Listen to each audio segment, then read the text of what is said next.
сая Соронзон болдог шүү асуусан.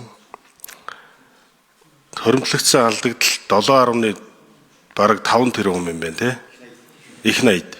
Тэгэхээр чи Монгол улсын төсвийн 3.1 юм уу?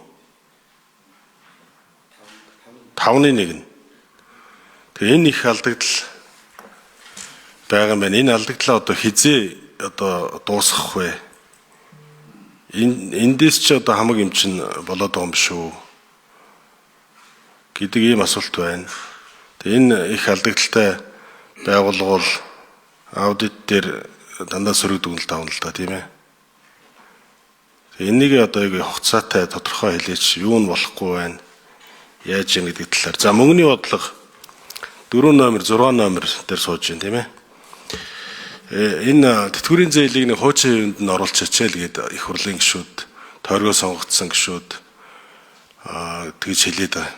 Тэгэхээр тэтгэврийн зээлээр одоо битгий оролдоод байгаа чи энэ хүнд үе гэж таавхан хэлээд байгаа шүү дээ. Тэгээ үнэхээр хүнд байна. Тэгэхээр энэ дээр хуучин юунд нь оруулж болохгүй юу? Заавал нэг ингээл өөрчлөлт оруулаад заавал чангалах гээд ингээд байдаг нь ямар ч систем бэ?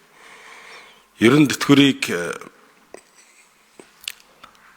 бараг л нэг хэдхэн зарим хүмүүс л ярьж байгаа доо хүүхдэд асценертай тэтгэвэр өгөх юм бол тэр настан борлол өөрөө мэдэндээ заавал ингээд бүх мөнгөө ингэчээд байна гэд тийм зүйл төр одоо ингэж оролцоодох ерөн шаардлага байна уу? За дээрэс нь одоо Монгол банкны дараагийн нэмэлт өөрчлөлт хууль Төв банкны хуулийн дээр байгаа юун дээр байгаа вэ нөгөө сөөхийн компани, гар утасны тусдаа компаниуд аж ахуй нэгжүүдтэй Монгол банкны зээлийн мэдээллийн сан ингээд холбоод сүлжээгээр холбоо хийсэн.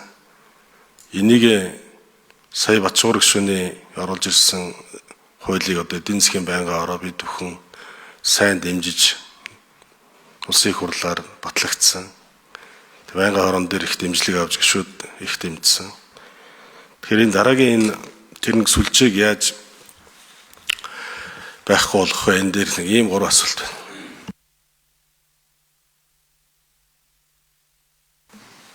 Гурван номер.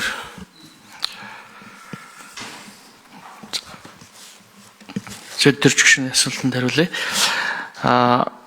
Эд энэ 7.4 их найд төгрөгийн энэ хоримтлагдсан алдагдал бол одоо Монгол банк 1991 онд байгуулагдсан хойш ингээ үйл ажиллагаан дээр нь гарч исэн орлого зарлага энэ бүх юмны юмнаас ингээл эхлээ явж байгаа. За дийлэнх гол хэсэг нь бол 2012 оноос эхэлсэн байдаг. Тэгээд 7.4 их найдын энэ алдагдал юунаас үүссэн бэ гэдэг дээр мэдээж Монгол банкн дээр тооцоо судалгаа бүх юмнууд нь байж байгаа. 66% нь бол Төв банкны үн цасны одоо хүний зардал байгаа. Эндээс үүссэн алдагдал. Тэгэхээр Төв банкны үн цасны хүү гэдэг бол макро эдийн засгийн тогтвортой байх үүднээс гаргаж байгаа бодлогын зардал гэж тайлбарлагддаг олон улсад. За өнөөдөр бол Төв банкны үн цаасан дээр бол 8 их найт төгрөг ингээд блоклогдоод байж байгаа. Одоо 12% хөв төлөөд сууж байгаа гэсэн үг.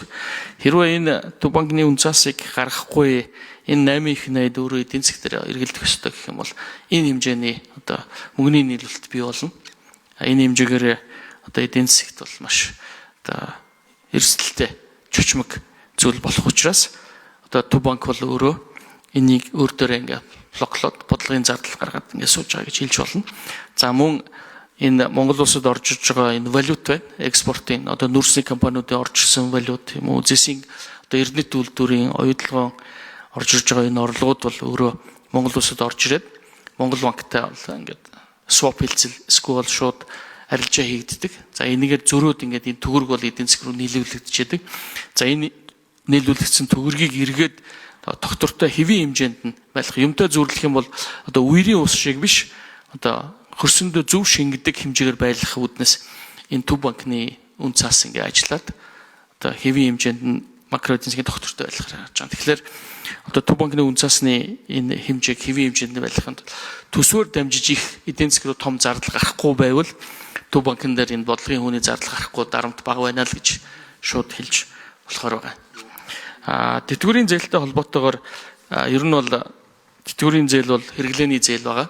За тэгээд сүүлд мөнгөний бодлогын хороо 3 сард гаргасан шийдвэрээрээ тэтгэврийн зээллийг дээр бол одоо тэр амжиргааны баталгаач доод түвшин буюу 470 мянган төгрөгнөөс бол доош нь одоо зээлээ төлөөд үлдэх мөнгө нь ийм хэмжээний мөнгө үлдэх ёстой гэдгээр ингээ бодлогын макро зохистой шийдвэр гаргасан юм.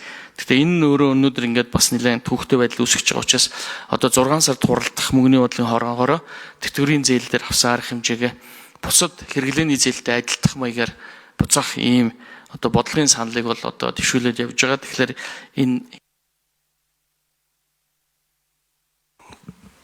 4 номер.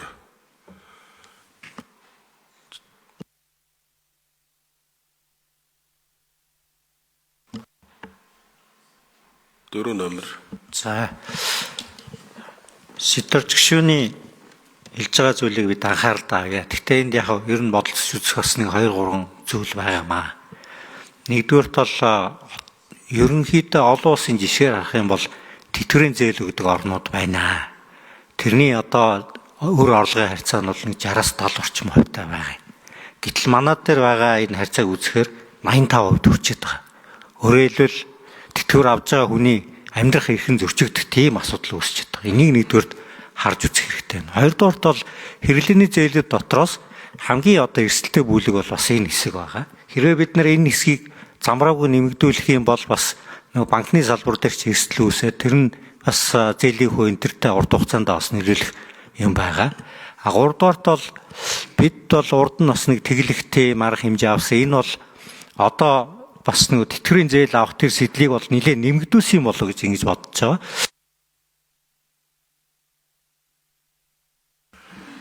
За 4 номер гүйцэж харуулах уу? Тийм учраас бол бид нар яг тэтгэврийн зээлээ бол олгоно.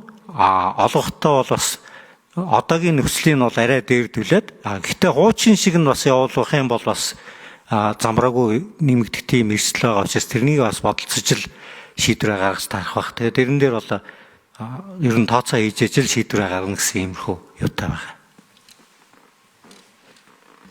6 номер хариулах уу?